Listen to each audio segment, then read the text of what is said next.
Hello, everyone. My name is Rachel Bagby-Langston. I am a BSN student at ECPI University, and I did a project on fall prevention on my unit. And so I was tasked to basically compact all of what I learned throughout going through the project and put it into a PowerPoint slide or presentation for you guys to enjoy. So this is titled Learning Contract Project on Fall Prevention. And then our statement of authorship. I certify that I am the sole author of this paper, or in this case, the PowerPoint. Any information in this PowerPoint that is not my own is clearly documented. I used quotation marks appropriately. I cited any and all sources from which I used data, images, ideas, or words, either quoted directly or paraphrased using the current APA edition standards. I also certify that the information in this paper was prepared by me specifically for the purpose of this assignment, and I have not submitted any parts of this PowerPoint for previous assignments. I understand the plagiarism policy of the university, and nothing in this PowerPoint violates intellectual property laws. My typed name below is intended to be the same as my signature on this PowerPoint. And the date is 10/29, and the course is Nursing 456.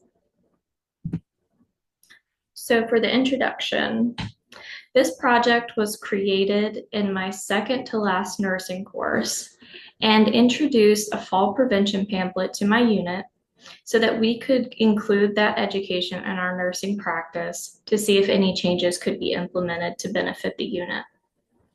The project included the following: studying 10 nursing journals that were created in the last 5 years to find the most utilized fall prevention strategies, which I narrowed down to 3. Writing an annotated bibliography on those 10 nursing journals, reading the current Bon Secours fall prevention policy, that is my employer, reading the current VHA fall prevention policy, and writing a 2-page paper on it. And then lastly, creating a fall prevention education pamphlet, which I will be sharing with you guys later. Achievement of the project goal and 3 objectives. The first objective for me was to analyze the latest literature, including evidence-based practice, which is so important in nursing, to prevent and reduce falls in inpatient hospital settings.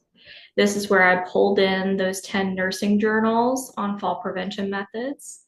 And then I reviewed the policy on fall prevention from the hospital I'm employed with, which is Bon Secours, and also reviewed VHA's, which is the Veteran Health's fall prevention policy, both of which are current. And the nurses that work on those units utilize those policies for fall prevention. Achievement of the project goal and 3 objectives continued. For the second objective, I wanted to use learning materials on the unit I work on, which is an intermediate surgical care unit, for 2 weeks. I did that by showing the fall prevention pamphlet that I created to staff members during the morning and the evening huddle. And then I revisited it after 1 week, just to see if the information stuck.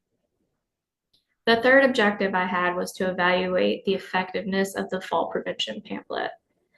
That was done by me creating a survey and providing it with the whole staff, and then summarizing my survey answers in a paper. Then I also wrote a paper analyzing the entire project.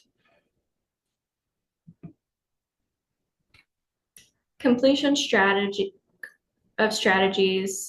with examples of evidence. The link provided below, which I will click on, is going to open the fall prevention pamphlet.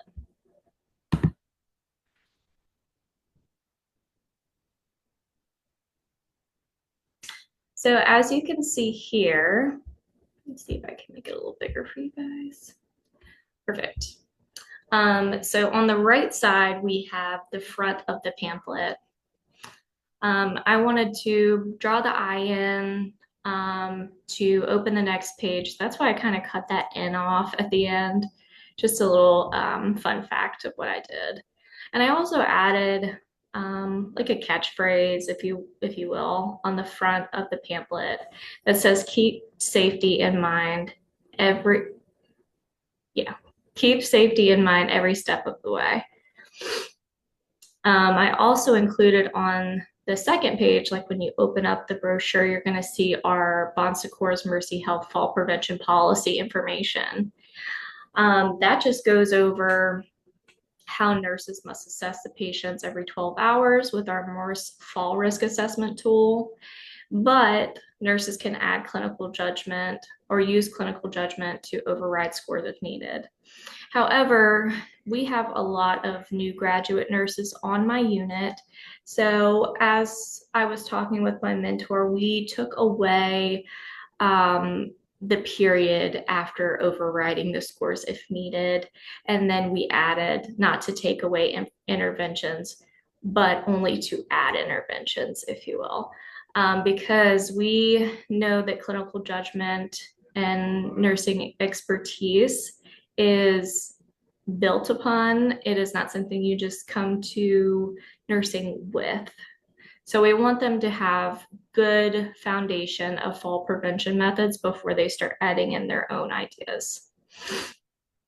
The fall assessment tools include the Morse Fall Risk Assessment and a bunch of other things, but most importantly, we use the Stay With Me intervention. So that's when a patient is ambulating or going to the bathroom, brushing their teeth. We don't leave them alone. Of course, we give them privacy so we can crack the door, but we want to be there every step of the way when they are ambulating. We also want to do standard fall precautions, including orienting the patient to their surroundings, call light within reach, the bed in the lowest positions, non-skid footwear, and then supplemental lighting if your hospital or organization allows for it. So for a moderate fall risk patient, we will put the fall risk armband on them, utilize the Stay With Me program, and post fall risk signage. For high-risk fall patients, we do all of the same, except we're also going to add use of a bed and chair alarm, moving patients closer to the nurse's station as applicable, a tele-sitter if indicated by nursing judgment, which now is always after I launched this pamphlet on the unit. We implemented a new rule, if you will, that all high-risk patients that are scoring above 50 on that Morse fall risk assessment tool, they automatically should get a virtual sitter or virtual safety companion is what we call them. And that is totally nurse driven. We don't have to do any doctor signing off on that or communication. Of course, we have to communicate with them that that's what's happening, but we're able to put in that order per protocol. However, if the patient refuses any fall risk interventions, it has to be documented in their chart. So in the middle here, which is actually the back of the pamphlet, why is preventing fall so important? And I really want to go into this with you guys because we have had a sentinel event at our hospital within the last year, which did ultimately cause, of course, death. So falls increase the risk of injury and death, the length of a patient's average hospital stay, and the cost of receiving health care. Falls caused over 38,000 deaths in 2021 in patients over 65, making falls the leading cause of death and injury for that age group.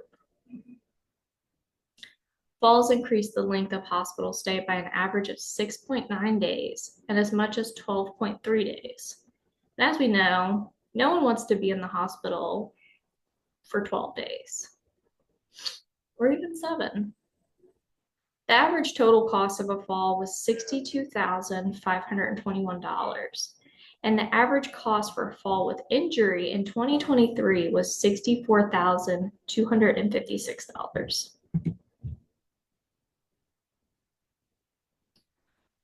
And then this is the inside of the pamphlet.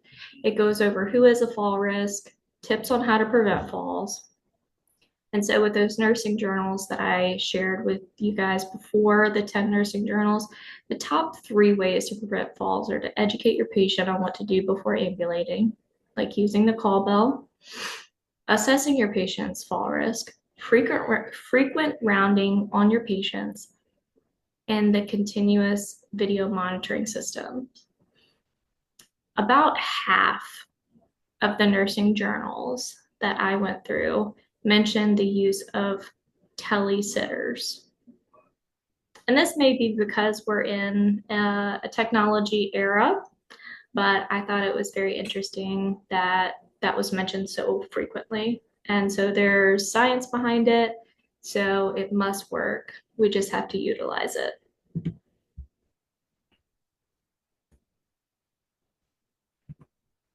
Okay. And we're going to go back to, okay. So the second way that I completed my objective was by creating a survey and sharing the results with my instructor. So I'm going to go to the survey here and show you guys. So just a few standard questions that I created were, how frequently do you implement fall prevention methods in your daily nursing practice? There are 8 questions on here, and I will go through those with you guys on the survey results slide here.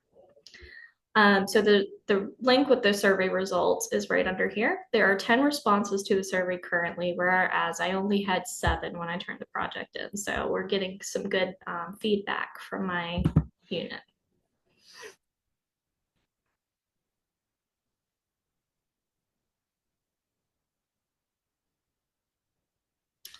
Okay. So with the how frequently do you implement fall prevention methods in your daily nursing practice? 80% said always. 2 said often. Which fall prevention methods do you commonly use? 90% said bed alarms and non-slip socks. 80% said patient education and frequent rounding. 70% said use of assistive devices. And 50% said environmental modification. So definitely some room for improvement there on the use of assistive devices like canes, walkers, and gait belts. And then also environmental modifications. We know it's so important to keep your IV poles on the side where your IV is.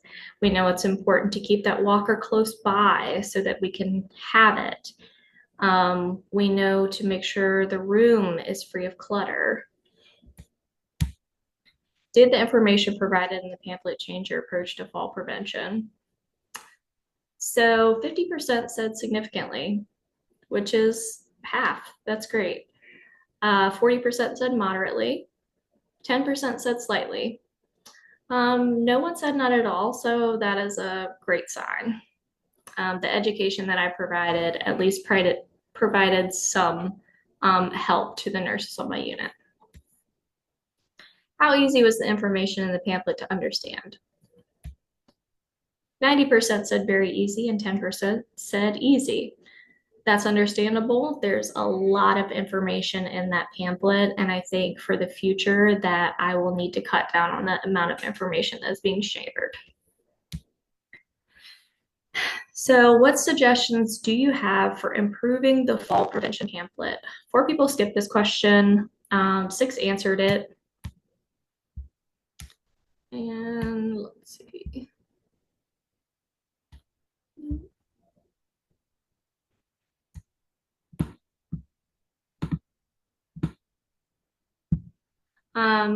So I don't have the results of that one for some reason. That's not popping up, but moving on. So how would you rate the effectiveness of your team in preventing falls? Now, this one was a little surprising to me because it seems like there's a lot of uncertainty here. So only 20% said very effective. 70% said effective, and 10% said neutral. And then I just asked how many years of nursing experience do my surveyors have, just to gauge just their experience. Because as we know, as 7 to 10 years as a nurse, they probably have different fall prevention methods or strategies than a nurse with 1 to 3 years. So less than a year is 3 nurses, 1 to 3 years is 5 nurses, 4 to 6 is 1, 7 to 10 is 1 as well. And then what additional fall prevention strategies would you suggest that I add to the pamphlet? So 5 people skipped this. I had a few add in like ambulating with the gait belt and a few things like that.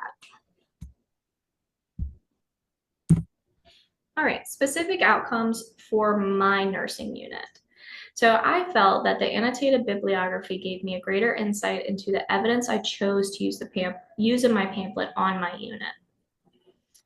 Creating the pamphlet allowed me to show my learning contract to my peers and help them become safer nurses. Presenting the learning contract to my peers allowed me to teach and get real-time reactions from each learner. Everyone learns a different way. A lot of people are more hands-on learners on my unit, which I found out by doing this project. So I think more like an in-service, letting them touch the bed alarms, letting them hear the bed alarms. That's going to be more helpful in the future when I decide to revisit this pamphlet. Launching the survey showed if my pamphlet was helpful or not on my unit. Based on the reactions and answers I got on my survey, that I feel like it did help. The survey results also helped to show if the education I provided was useful to my peers. So how will I apply this to my practice? The way I am going to apply this project to my current practice is by making decisions related to fall prevention based on my nursing expertise, which I have almost 4 years of nursing experience currently. I am still always learning. There's always something new. I am a lifelong learner, and I love to learn. But also adding new methods based on my research. So like those virtual safety companions, I rarely ever use those at work, but after doing my project, I will definitely be utilizing them more as it has shown that they are effective at preventing falls. Just gonna move myself up so I can see. Okay, perfect. I'm also applying this to my clinical practice by being more proactive with fall prevention strategies I learned about within the pamphlet, like the telesitters. And then the third application to practice is by me being able to create more pamphlets or learning projects for my unit as needed. I love art, so this has been a fun project, a breath of fresh air for my bachelor's with all the papers and everything. I got to show a little bit more of my creative side, and I do plan on doing this more in the future. So what is the value of this project to my lifelong learning? I feel that this project has added value to me by showing me how enhanced communication on fall prevention methods to patients actually lead to better outcomes. The patients are the priority always. It helped me better communicate strategies with my peers. This education also increases nurse autonomy and confidence in decision making. When you have it right in front of you, you know what the best answer is, and so you can choose that confidently. This also provided scientifically supported research for me to make well-informed decisions and enhance my critical thinking skills. And then I have my reference by the American Nurse Association, which I love and I am subscribed to. right. Thank you guys so much for popping in, and I will hopefully get a great response from you guys, but please let me know any areas of improvement that you see.